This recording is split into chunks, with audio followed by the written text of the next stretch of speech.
to anybody out there or to anybody in the future out there. Not legal advice. This is certainly not legal advice. Like, subscribe, share. Going to talk about a bunch of stuff and hopefully have a little fun. And we'll go from there. Today is MLK Day. So if you celebrate, I'm sure all of you out there are celebrating, eating cake and ice cream, etc. If you celebrate, enjoy. If you don't celebrate, then so be it. Have a good Monday. Again, like, subscribe, comment, share, ask any questions. Again, I only see out of my left eye, so I have to kind of bend over to see your comments and questions, but I will do that. We'll sprinkle in some jokes, and we're going to talk about MMTLP, MMAT, gtii, the SEC, South Korea, a correspondence dated November 15th, and a bunch of other crap, to be honest. Any questions that I see that I find that I can add any kind of interest to, I will add. If not, so be it. So before we get into the meat of this stuff, I wanted to talk about one thing. Was I love horror movies. Just little background, has nothing to do with anything. Love horror movies, and I love especially campy horror movies, and that comes from when I was a kid.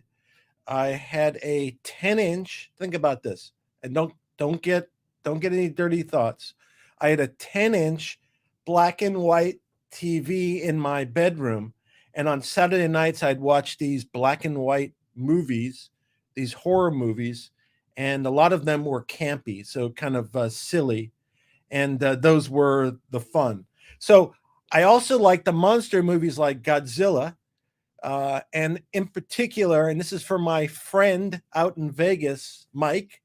I don't know if any of you knew, but Godzilla had a kid, and Godzilla's kid was named Milo.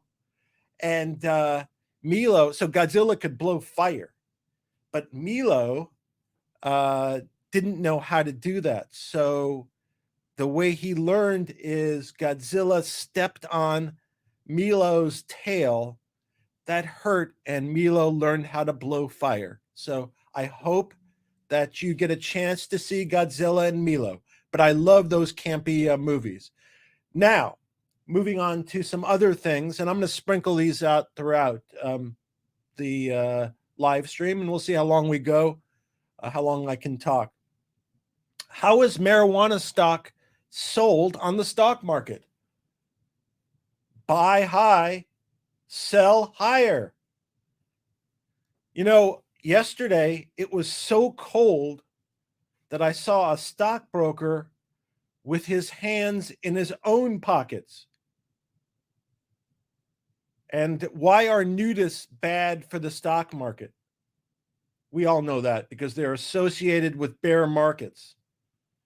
And last but not least, and it won't be last, it might be least, and this is a question, a real question I want you to think about. Is a serial killer the guy who finishes off the last bit of cornflakes? We'll have some more discussion later on, but I wanted to kind of like deal with a few things. Now we're into serious stuff, perhaps.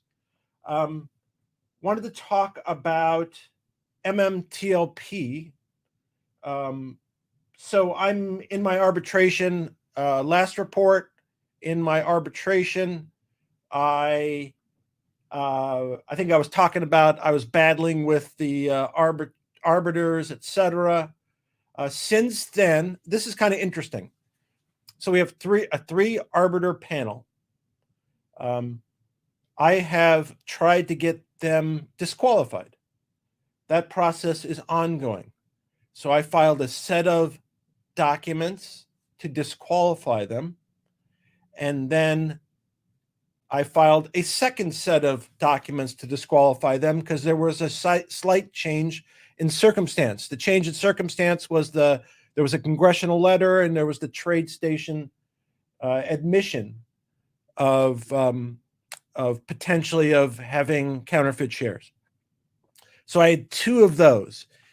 Between those time and probably after my last comment about my arbitration, the chief arbiter, and I've decided not to disclose their names to this point in time. I'm going to do them a favor. The chief arbiter filed another disclosure, basically trying to qualify himself as such a great qualified person. So it was interesting. He didn't respond to the accusations I made, and basically my concerns with the arbitration, and this is Hoffman versus Fidelity regarding MMTLP, and I originally filed in federal court, was kicked to state court. I have concerns about the legitimacy and fairness, so I am contesting every point, and I'm not letting anything go by the way. So we have 3 arbiters.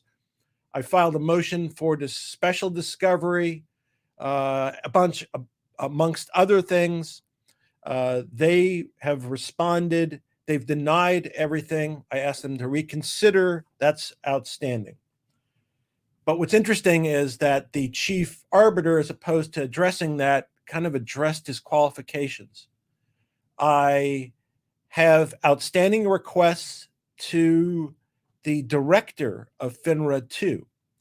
And the basic issue is there's a bunch of complicated issues that were in motions and not argued. So there was no hearings, there was no oral argument, there was nothing. And beyond that, in the ruling on the motion, so I asked for special discovery, being I asked for, boy, I'm just babbling on.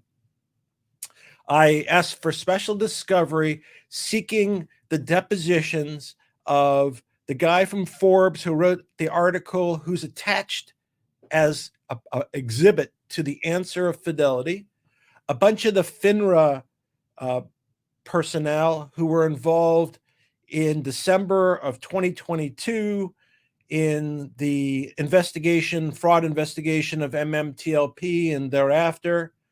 And I used the basis of the U3 halt, which requires an extraordinary event, which FINRA found, and that would justify the discovery. So I filed a bunch of motions, no hearings, no argument, no discussion of the claims, no discussion of the pleadings. When I say pleadings, those are the documents, the legal documents that are filed. And most of all, no rationale or reasoning. In other words, the decision is denied. That's it. No reasoning. So I found that somewhat, under the circumstances in that Congress is fighting over this, and it took people months to kind of understand the complexity of this, I thought it was impossible for these 3 gentlemen to have understood what they ruled upon. And that's basically why I contested their continuing involvement. So what's interesting is it corresponds with the time frame where we have to report to the federal court. So I originally filed in federal court, and by the way, the serial killer was that's my own. That's my own creation. So thank you very much. Anyway, I wanted to address a couple other points about that particular report. So there's a report that's required to the federal court. The federal court originally had jurisdiction over this case because we filed it in federal court. Federal court kicked out my case against Fidelity because of the arbitration provision. So, but we're required to report to the court as to what's going on in the arbitration on a periodic basis. We just had one due, and I prepared one, and I'm filing it probably today, the end of the day, addressing what I see as a complete sham arbitration. And I've spelled it out in 9 pages. It'll be a pleading that'll be a public record in that federal case. I'm not trying to make a federal case out of it, but it is a federal case. That federal case is Hoffman versus Fidelity, case number 223 CV 00881. It's in the U.S. District Court, Central District of California. So that report will be in there. That report will bring the court up to date as to what I think is the sham of this arbitration, which is inconsistent with what the order of the court was, and will inform the court of what's going on, so that if we get a negative result when somebody's trying to confirm that result, we can go back to this report and the circumstances, and we can address that. And if it goes favorably, then so be it. But I don't want to leave anything not to be covered, so it will be referenced in there in the documents, in the court documents, in the public record. Everything in the arbitration is not in the public record. So this will be in the public record and will relate to how the arbitration went on. So that's pending. And again, it'll be filed today, and probably the other side will file some type of response to that. And by the way, does anyone know why the European stock markets are sliding? Yes, it's Greece. Anyway, so that brief will be filed today. That was a joke, by the way. That brief will be filed today, and we'll see what will happen. Now, discovery is ongoing anyway within the arbitration. And so far, I would say counsel for Fidelity has provided nothing of meaning. And I was doing this today, I'm preparing a document response because I'm required to. And if you're involved in a arbitration, a FINRA arbitration currently, you'd have to do the same. And I was going through it, and it was interesting what I found. I haven't gone through it. I think I'm through March or April now. But what was interesting is I looked back December 9th, so the day after the U3 halt. So the U3 halt is the morning pre-trading on December 9th. And I get an email from Fidelity, and the email it's timed at 4:29 Eastern, so after close of market, lists the value of my MMTLP shares at $7 a share. Found it interesting. That's Fidelity and their reference. But I found a bunch of correspondence I had with the CEO of Fidelity, and it was interesting. A bunch of documentation, and I laid it out for her. I said I was going to take her deposition, so I made her aware of it, Ms. Johnson. And anyway, it's interesting. We go through it. So that's the brief. And one thing that came up, and I referenced it in a tweet, so I'm still on MMTLP, just kind of keeping that track, was I have a letter. It's actually an email. And I've referenced this before. It's funny. Sometimes you'll talk about something and it won't be picked up. But I definitely referenced this probably in a video that 3 people watched, or in somewhere else. And anyway, I have a letter or an email from. This is funny to me. It's from the ethics office at Fidelity to somebody at Fidelity, and the subject is Fidelity ethics and a compliance number. So now, a year down the road, how funny is it that this is from the ethics department, as if any of these brokerages actually had any ethics? But the date of this particular letter, and I don't think Fidelity has seen this, even though I disclosed it to them in one of my emails way back. It's dated November 15th, 2022. So what's the significance of that? We have it's 3 weeks prior to the U3 halt, and it's about 2.5 weeks prior I mean, yeah, 2.5 weeks prior to when I bought my MMTLP shares. So what it says is the name of the person, and they're talking about MMTLP. And I'm just going to read the first sentence. It's good enough. And I'm going to use a different name for the person.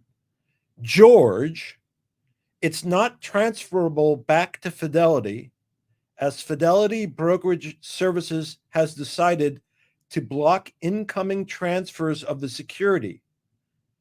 New buys are blocked as well, so you cannot buy new shares with Fidelity. I think it's pretty clear. So November 15th, 2022, 3 weeks approximately before the U3 halt, for whatever reason, I can't speculate what the reason would be, Fidelity was blocking incoming transfers and was not permitting the purchase of MMTLP shares.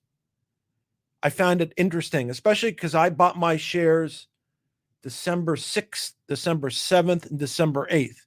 So that's about 3 weeks after that letter. That's about 3 days after they blue sheeted Fidelity. And we know that from the FOIA reply. One of the FOIA replies in it says it's the SEC and FINRA talking to each other. And they say, we've blue sheeted the brokers as to MMTLP and MMAT. So that was on the 4th. My shares I purchased on the 6th, 7th, and 8th. So I find it an interesting set of circumstances in light of that email, in light of the blue sheeting, in light of what their knowledge was. I find that it's interesting. I find it. I think that's going to be an interesting story. And the fact that it comes from the ethics department is kind of a joke. Let's just say that. So the $7 on 12.9, I don't know how to explain that. That's after the halt. It was adjusted again, I think, on the 12th to 289, and it was adjusted to 290. So it had to be a floating price, and how they were trading, or if they were trading shares after that, after the U3 halt, that's kind of hard to understand. By the way, just so we're clear, how the stock market began. An economist, an accountant, and a lawyer walk into a bar. And that's how the stock market began. I don't know if any of you knew that story, but that's the truth. So we have the November 15th, 2022 document. That to me is going to be interesting how they explain that away.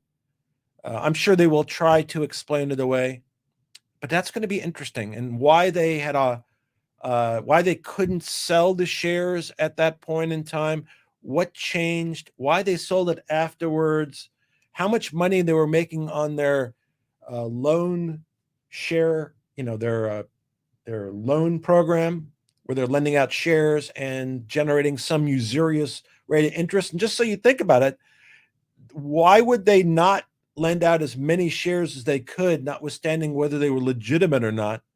Because they would get millions of dollars in income from their share lending program. And we know at worst case scenario, they're going to get a fine, which brings me to what's going on in other places. And I'm just kind of jumping around. But if you note, in South Korea, Thailand, I think India just started. I think Canada is doing something. They're dealing with their naked shorting. Now, I don't know if they have a reg show. So reg show is an exemption. I think it's a BS exemption, but it's an exemption to naked shorting. So if you're a market maker and under certain circumstances, you can have an exemption to naked short. But in these other countries, they refer to naked shorting, and I don't know if they have an exemption or just any kind of naked shorting. But what I noted is these countries are fining banks. Now they're fining them more than we get fined in our country, but it's still fines. So, a fine is good, but if it's a small percentage of the income they make off the illegal activity, then the fine is no good. So I would encourage these countries, if they're going to take action against illegal shorting, that they don't just fine people, that they suspend people and then terminate them. So if they, and this should be as to all misconduct. So if you engage, perhaps you get a warning. You engage in some kind of, and probably depends on what kind of misconduct. If you're stealing money, that's probably not something you should get a warning about, but you should be out the door. If you're, if it's a paperwork issue or something more minor, or, or you've changed your ways, okay. But the way it works in our country, you could do something 50 times and you're just getting fines, and it may not even be a progressive fine. And that's what happened in Alpine. Alpine, there were fines, and we don't even know, because the FINRA and the SEC don't collect. They don't have an enforcement aspect or a collection agency. So they could fine somebody and there could be a fine on the books, but they don't collect it. So what good is that? And we know, and I'm skipping around, Alpine is a prime broker, handled gtii.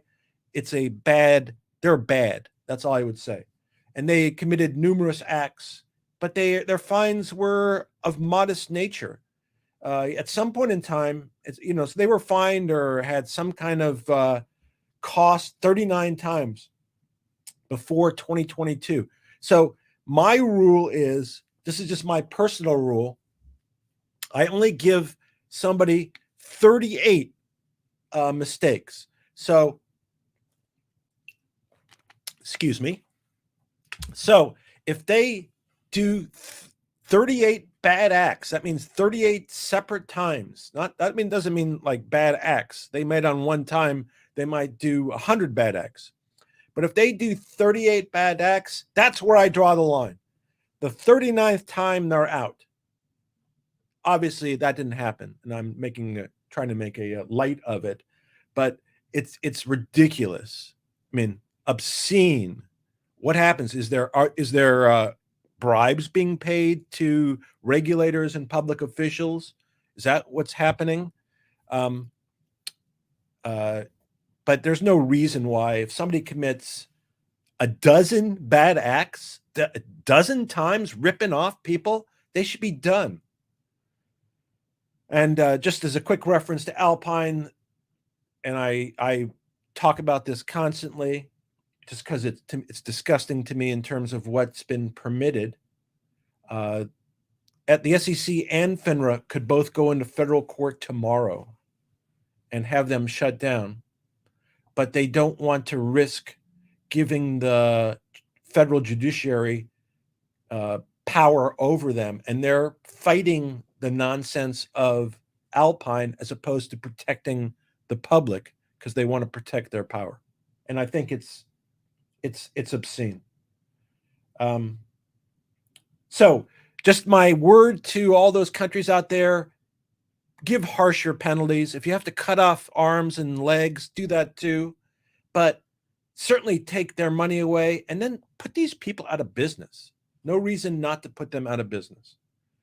I note there's been some movement on the MMAT, more action in Washington, and I again support all that activity and encourage them. And Don and all those involved, I really appreciate, and I know there's a lot of people involved because I'm aware of them. I just happened to see Don's name recently, but Anna, etc. I really appreciate your efforts. I wanted to kind of just make one point. I've been a big proponent about the subpoena, that a subpoena should be issued, and without a subpoena, it's just, mother may I please give me the documents. And people have asked about different documents. Again, the documents I would seek are all documents that would be used to perform an audit of the share count, whatever the underlying documents would be.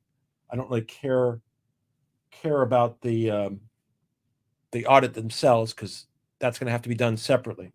But there are people in DC trying to get things done, and I really appreciate all they have done. But I wanted to kind of keep something in mind. And I've been a huge proponent of a subpoena, and I've been pressing. And so what part of the reason I've been pressing is Congress, the House of Representatives, a 2-year term.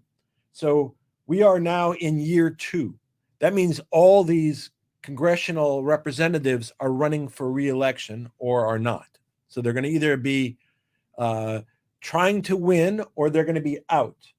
And as to those who are trying to win, which is probably a lot of them, or they may be running for Senate, they have primaries coming up that they are raising funds for and preparing for.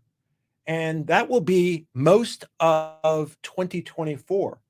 So in my mind, I always thought that April was the cutoff date for congressional involvement. So in my mind, of course, I don't have the patience that all you have. So I would not have been quite as nice in my request to the congressional representatives. And I thank you for representing me in that way. But in my mind, that April date is a cutoff date for the subpoena for this year, because a lot of those people, congressional people who will be your support, will be too busy the rest of the year. And a good portion of them will either not be in Congress anymore or will be replaced. And not that the people that replace them won't be better, but they'll have to be re-educated as to what's going on, because they won't know what you have passed on. So in my mind, if it were me, this is just me, my own view, I would go to Mr. Congressman who has a chairmanship, the person that I thought was most likely to issue a subpoena. And I would say, basically, we got to get this done prior to April. So are you not going to issue a subpoena? I don't think it has to be any more complicated a request. I know that people are afraid of either offending, disenfranchising, scaring away these politicians. However, at some point in time, if the only way to get the resolution requires a subpoena, then at some point in time, it's either fish or cut bait. So notwithstanding whatever pleasant relationship has been developed, you eventually have to ask. And I would have asked a long time ago, because I'm not a big fan of Congress. But to all those who've been working in a friendly nature, I would encourage you to keep that April timeframe in mind. And if you're going to ask, do so, at least so you know. Because after that, again, I think it's going to be, election season, and people are going to be involved in trying to run or running for Senate or doing something like that. So we talked about that, talked about Alpine, talked about the arbitration, and talked about the report, Tradestation, that I've seen these Tradestation email that suggests they have short shares, and I'm sure I've seen how it's been kind of twisted, but clearly, unless somebody has, this would be my view. Tradestation says, and I'm making up numbers, but let's say they should have 122,000 shares, but they have shareholders who should be receiving 366,000 shares. And let's say they're short that 244,000 shares because they lent out their shares and they can't get them back. So, okay. And as far as I know, and nobody's told me otherwise, at no point in time has anybody said that a brokerage had, or market fund or anybody had excess shares. Nobody has come and said that we were supposed to have 40,000 shares and we have 240,000 shares. So that being the case, if a broker doesn't have enough shares, that means probably there's a shortfall of shares. And my guess is if Tradestation is a small brokerage, that others have bigger problems. And I believe Fidelity may be the one with the biggest problem. And that's why they are contesting. It's kind of humorous, not really humorous. In my case, they're contesting me on everything, have not offered anything. I estimate this based upon the amount of time that I've put in, just in terms of the legal stuff, since we started. So that would have been around December of 2022. That means filing the actions in federal court, filing actions in state court, then federal court, now arbitration. And I'm just focusing on Fidelity's counsel. I would think, honestly, that they're somewhere between 250 and 500,000 in legal fees in my stupid case. Could be more, by the way. I'm just kind of guesstimating.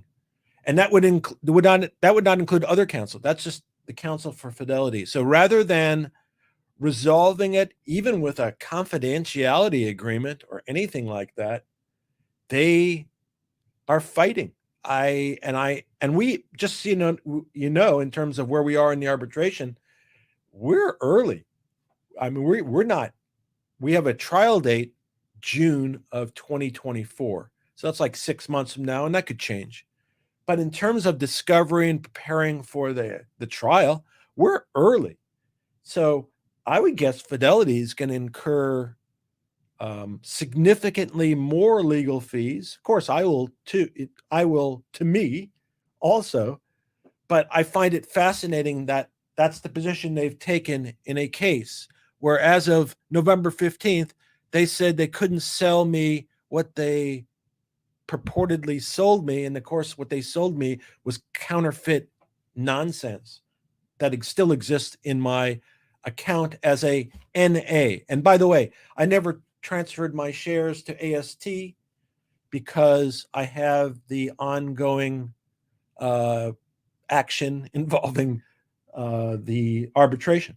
If I was not in arbitration, not legal advice, of course, I would have transferred AST because there'd be no reason not to. But because I have an action involving Fidelity, I figure if I remove my shares from Fidelity, then that raises an issue of whether I have standing to sue because I don't have any shares anymore in Fidelity. And I didn't want to risk that. Okay. MMAT, I know there was a resolution for $1 million related to the initial merger. $1 million, and I think I did a video about this. $1 million was, significant amount of money for MMAT. I think it resolved the Wells notice that they had with the SEC. That Wells notice is that letter that sends out, says we're basically investigating you and we can come after you if we don't resolve this. I think they have a period of time in which to bring action on the Wells notice. However, I believe they can get an extension of that, or they could refile it. So that, and I don't believe current management maybe is commensurate with prior management of MMAT. So whoever's decision was to resolve it with the SEC may not have been the same management who was involved. And I note there was 4 payments, $250,000 a payment. So it was a payment plan. And I note that MMAT's share price is pretty low, I think like 6 cents. And I wonder if they're going to not file bankruptcy, to be honest, and if they're going to end up having to pay that fine. I don't know if that fine is dischargeable in bankruptcy. So certain things, people can file bankruptcy, but not all debt is dischargeable in bankruptcy. And I don't know sometimes fines and penalties are not dischargeable in bankruptcy.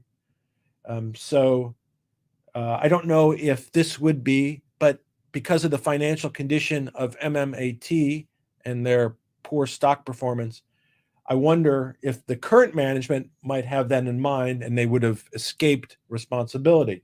As to the private individuals, I don't know. I know originally suspected that their Wells notices were terminated, but I don't know at this point in time. They could have been extended.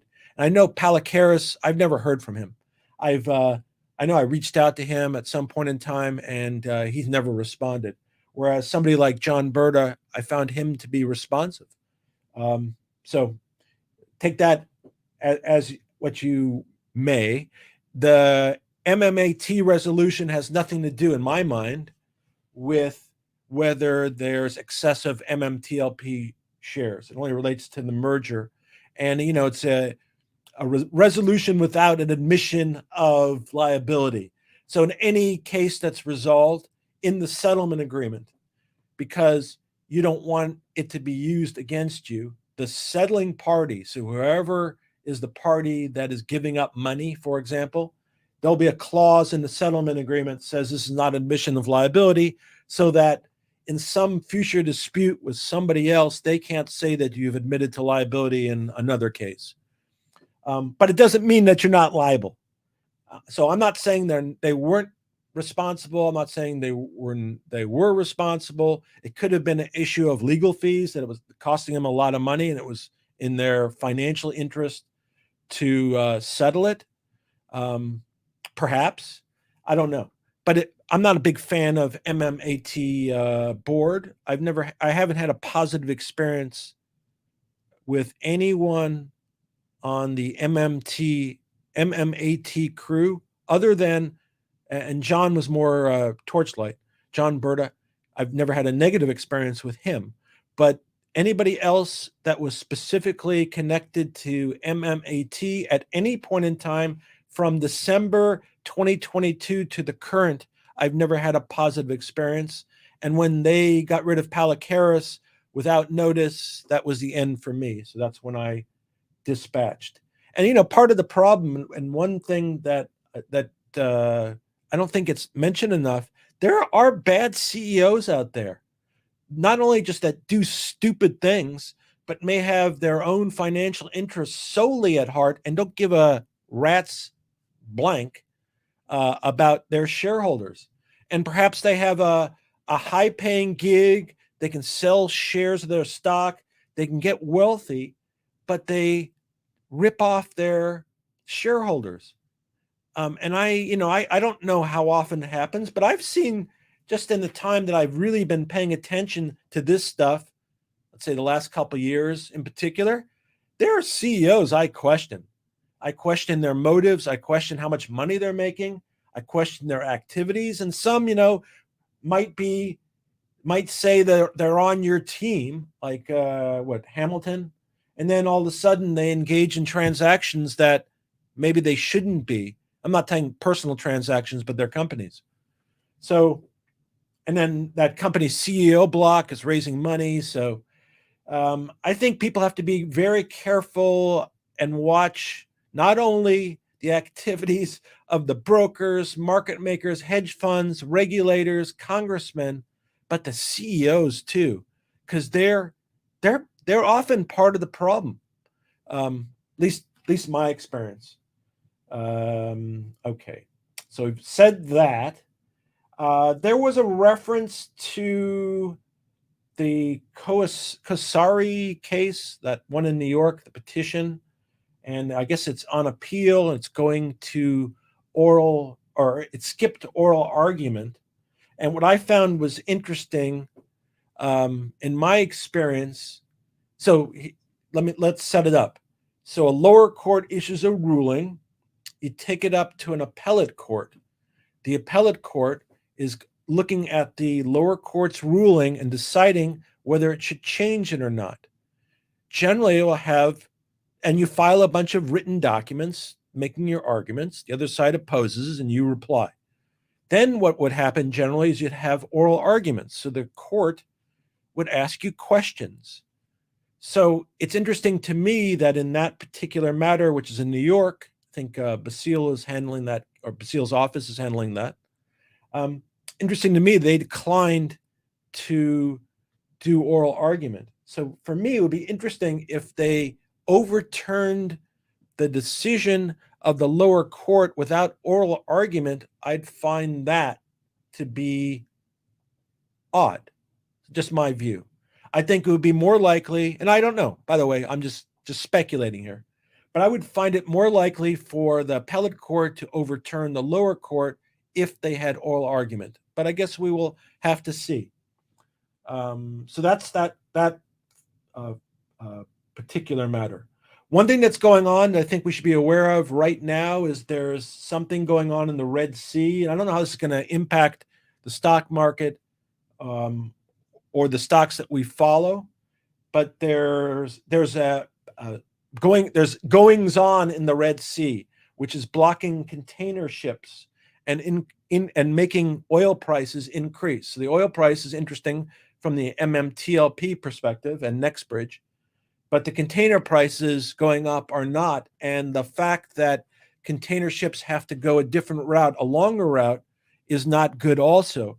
And that's not good because that's likely to increase inflation if energy prices go up and if container costs go up. And I think last week I read that container prices went up 25% last week just because of the goings on in the Red Sea. So keep an ear out to that.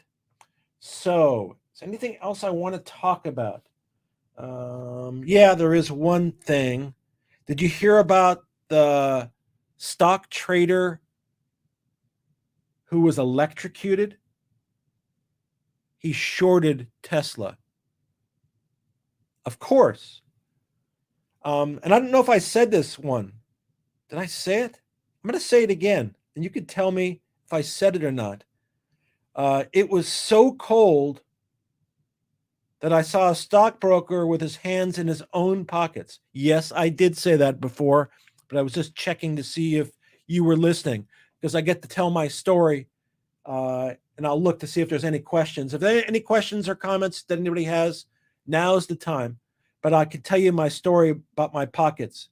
I said this story before. My first visit to a courthouse, the courthouse was packed. Probably 120 lawyers in one courthouse. The court had a big calendar. Yeah, so let me describe what that is. So when you go into a courtroom, there's not just one case. There might be dozens of cases.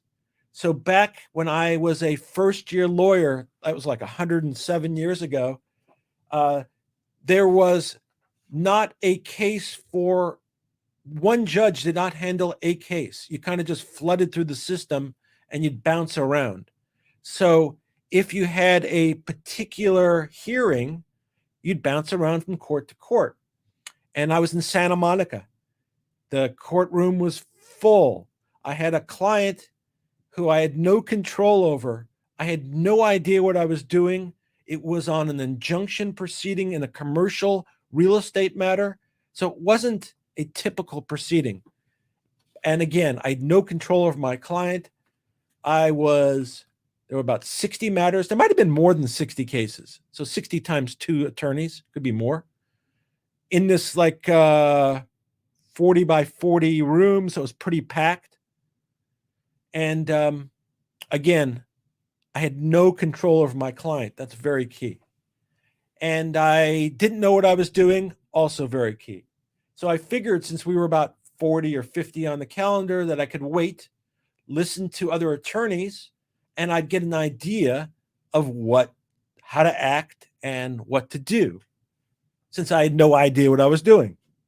And as it turns out, and I didn't know that either, that attorneys, if they have other commitments elsewhere and need special assistance, they can ask for a priority to move them up on the calendar. And as it turned out, the attorney who was on the opposite side of me asked for priority, and we ended up being #1 on the calendar. So my hopes of figuring out what to do by watching other attorneys quickly fell by the wayside. I go up there trembling. I'm probably shaking, by the way, because I have no idea what I'm doing. It's a pretty complex matter. No control over my client. And I get up there, and the first thing you do is you introduce yourself to the court. So I would say, for example, Richard Hoffman for plaintiff, if I was in that role. So as I do that, I don't know what to do with my hands, and I put them in my pockets. And again, courtroom is filled. I said 60 cases. Now there's probably, maybe I underestimated. Maybe there's like 560 cases times that number of attorneys, packed. And the judge looks at me and loudly exclaims, "Get your hands out of your pants, counselor," in front of the entire courtroom. And 40 plus years later, that day seems like yesterday. And I did learn absolutely never to put my hands in my pants in front of any other judge. That was so embarrassing. It was ridiculous. It's funny, when somebody makes light, now I can make fun of it. But, everybody was laughing in the courtroom. So it was the joke's on me. Anyway, so I'm going to answer a question. Torchlight. Let's put up some questions now. I'll take some questions. I've seen the pictures. Do I think we'll get a resolution soon? I'm optimistic for 2024. I was pessimistic for 2023.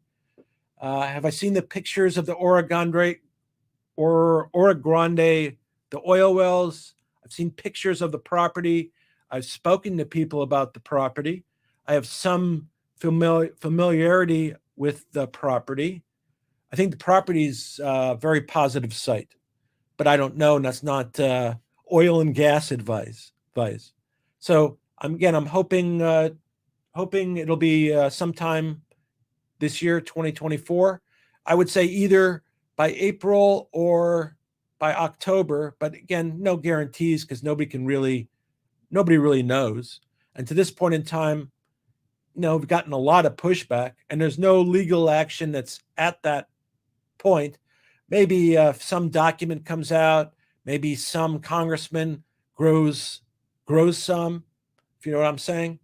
But that's the answer to that. And thank you for the question, by the way. Any other questions? Any other questions? I will take them. There is a question. Our Sunday nights, my Sunday nights with JR are on hold. Nothing between JR and I, just as it worked out for him, it wasn't a good time. So perhaps in the future, we will do some more of those. I really enjoyed working with JR. He knows that, and vice versa. So hopefully in the future, we will do that because I think we make a good team and it's fun to do. And I enjoy making fun of JR, and he enjoys making fun of me. So if there's any other questions, I'm happy to answer that. My friend is an extreme gentleman, by the way, but hates stocks because he says gentlemen prefer bonds. That's my last joke. So let's see this one. So when MMTLP resolution settlement, people are dying waiting on this. Will blue sheets accelerate the process this spring? Yeah, I don't know if it's blue sheets because I always thought that was somewhat of a misnomer. So originally people asked for the blue sheets. So blue sheets are the transactional records that show all the transactions involving a particular brokerage and a particular security for a particular day.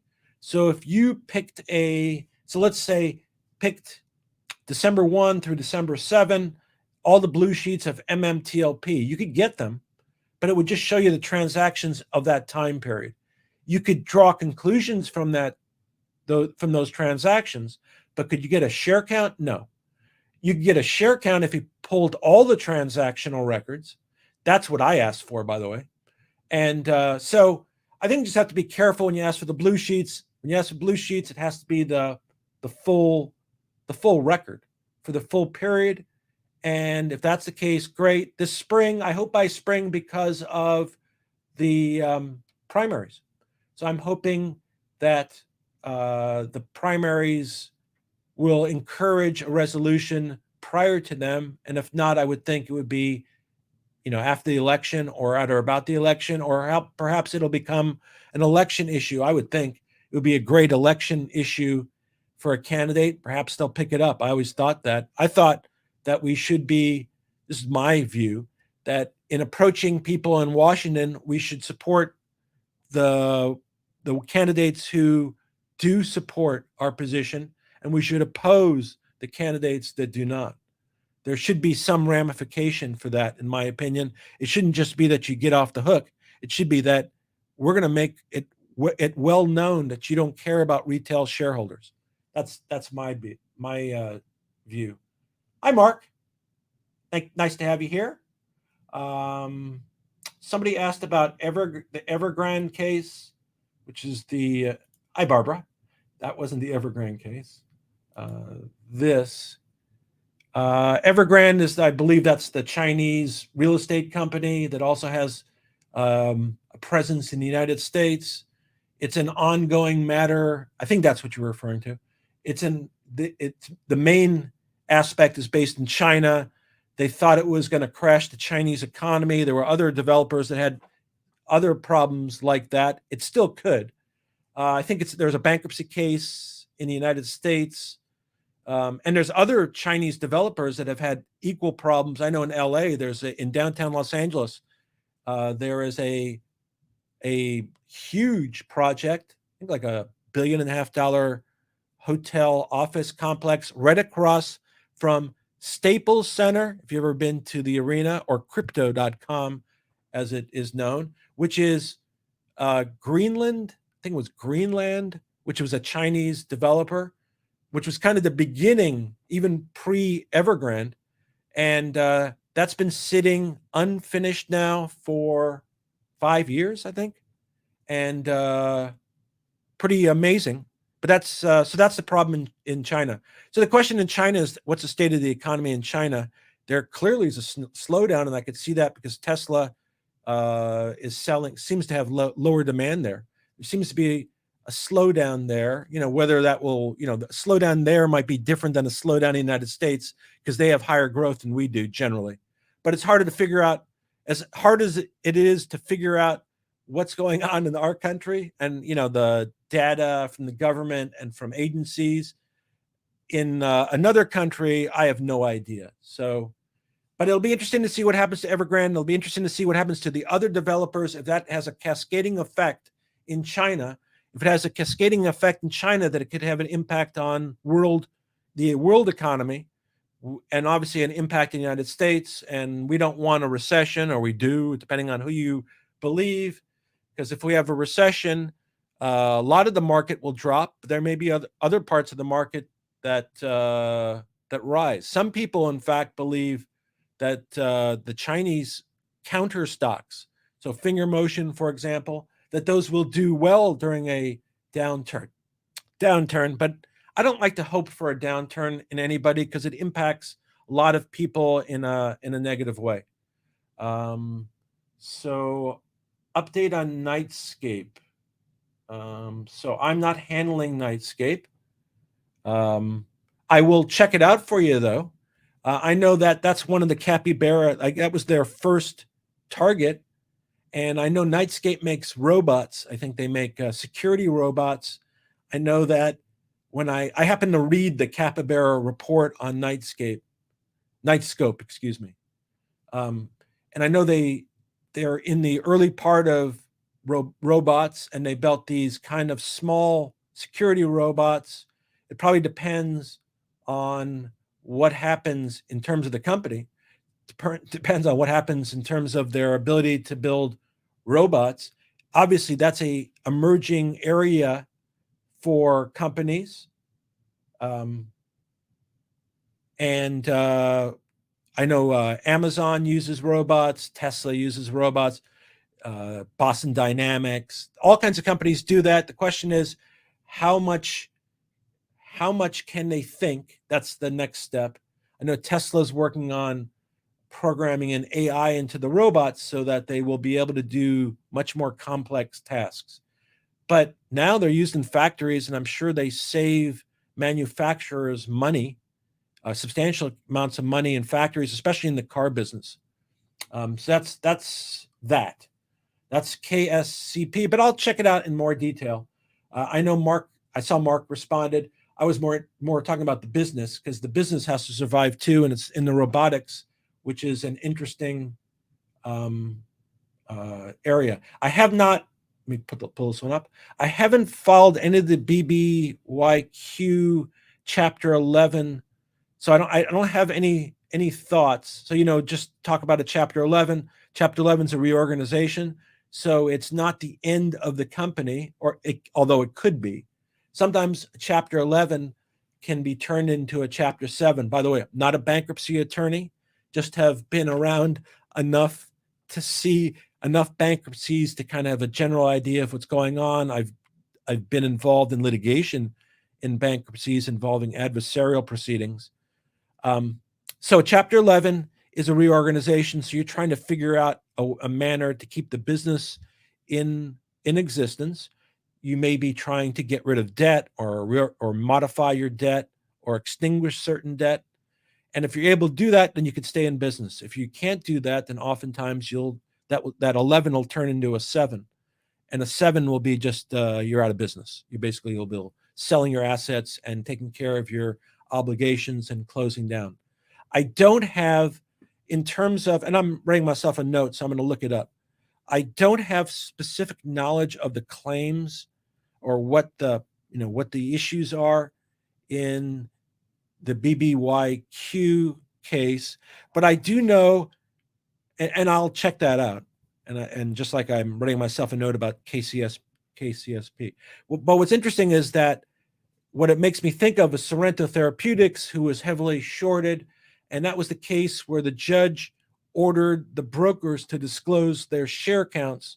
And because their share counts exceeded the number of shares, the judge concluded that there were naked shorts, then was ordered or facilitated the covering of those naked shorts at a price level that was mostly influenced by for the company benefit as opposed to the creditor benefit. I don't think it resolved all the claims, but it resolved some of them, because I know I contacted counsel in that case, and I'm supposed to contact them this month. As it turns out, they had some prohibition against being able to talk about it.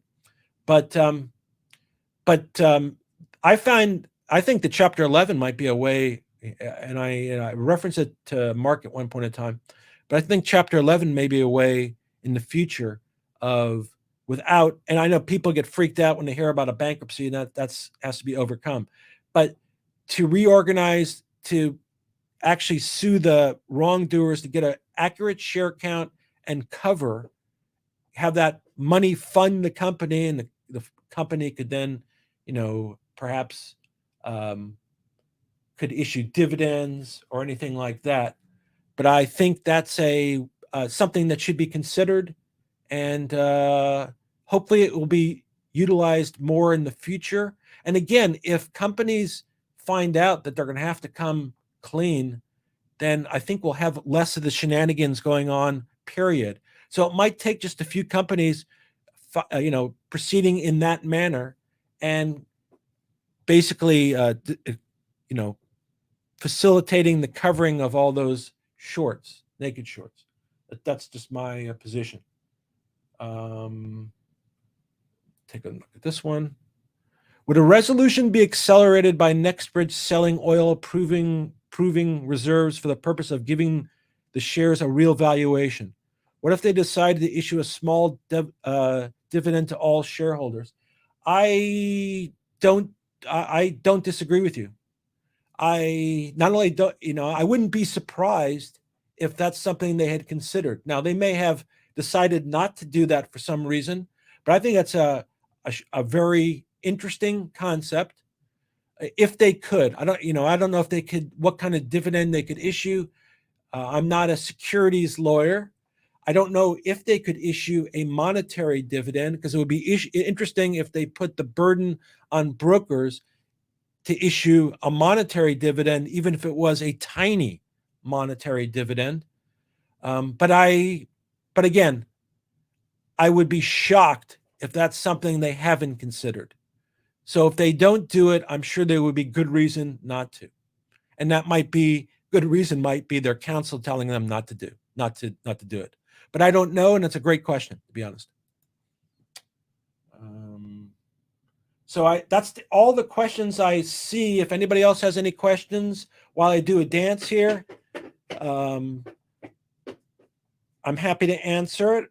I think that's all I have. Anyway, if I think of anything else or anything comes up, of course, I will post it. If anyone in the future happens to look at this and has questions or comments, I look at all questions and comments. And if I can give you an answer, even if it sucks, I'll give you an answer, or I'll make it up. I don't know where Blackacre is. I never found Blackacre. That was like Blackacre is that's an interesting question, Richard. Richard, I like your name, by the way, Richard.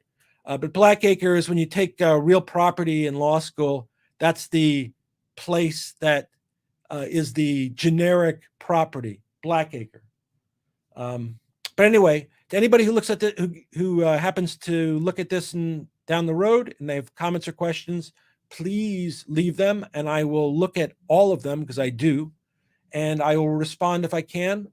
And everybody be well, take care, and if you have anything of interest, DM me, and I will post videos as they apply. And if anybody wants to talk to me about the November 15th letter, feel free to DM me. Anyway, everybody take care. We're working hard on resolving all these. I know Mark is also. I know plenty of people are in all these communities. Really support them. Everybody be well, take care. Have a great Monday. Have a great MLK day. Enjoy your cake and ice cream, and be well, guys.